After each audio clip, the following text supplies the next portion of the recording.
MSc ஸ்வீட்டுங்க. என்னங்க ஸ்வீட்னு சொல்லிட்டு degree பேர் சொல்றேன்னு நினைக்கிறீங்களா? இது மில்க் சுகர் கோகோனட்டோட ஷார்ட் ஃபார்ம் தாங்க எம்எஸ்சி. 3 பொருளையும் ஒன்னா போட்டு கிளறி இருக்குன்னா ஸ்வீட் ரெடிங்க. செம்ம சாஃப்டா சூப்பரா இருக்குங்க. இப்ப நான் காமிக்கிற டம்ளர்ல 3 டம்ளர் அளவுக்கு நான் பால் சேர்க்கிறேன்.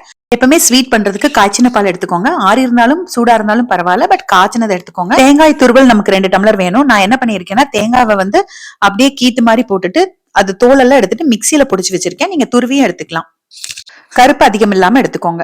இப்ப அதையும் 2 டம்ளர் நான் இதுல சேர்க்கிறேங்க தேங்காய் துருவல். இது கூட நான் 1 டம்ளர் அளவுக்கு சக்கரைங்க. இது சக்கரை ஸ்வீட் கரெக்டா இருக்கும். உங்களுக்கு கம்மியா வேணும்னா 3/4 டம்ளர் சேர்த்திக்கோங்க.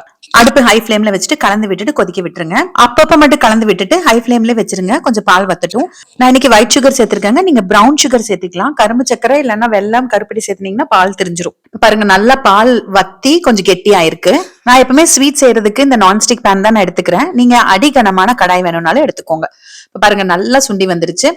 இந்த ஸ்டேஜ் வரைக்குமே நான் இப்ப வரைக்குமே ஹை ஃபிளேம்ல தான் வச்சிருந்தேன். இப்போ கொஞ்சம் மீடியம் ஃபிளேம் சிம் மாத்தி மாத்தி கொஞ்சம் வச்சு நல்லா ஒண்ணு திரண்டு வர வரைக்கும் விட்டுக்கோங்க.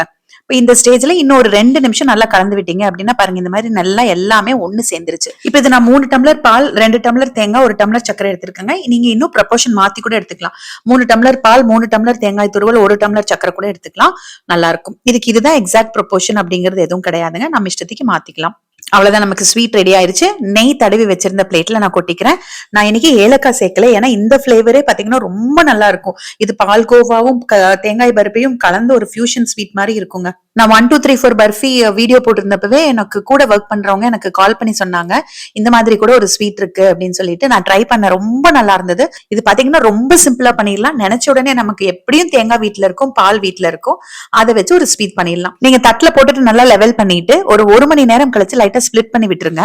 அப்புறம் ஒரு 1/2 மணி நேரத்துக்கு அப்புறமா திருப்பி அதே ஸ்லிட்ல திருப்பி கட் பண்ணிட்டு எடுத்தீங்க அப்படின்னா சூப்பரா பர்ஃபி வந்துருங்க. இது பாத்தீங்கன்னா நல்லா சாஃப்டா இருக்கும். இன்னும் கொஞ்சம் ஹார்டா வேணும் அப்படின்னா இன்னும் கொஞ்ச நேரம் கிளறிட்டு அப்புறம் பிளேட்ல போட்டுக்கோங்க. இது ஒரு மஸ்ட் ட்ரை ரெசிபிங்க. நீங்க கண்டிப்பா எல்லாருமே ட்ரை பண்ணிட்டு எனக்கு கமெண்ட் பண்ணுங்க. பிகினர்ஸ் கூட கண்டிப்பா ட்ரை பண்ணலாங்க.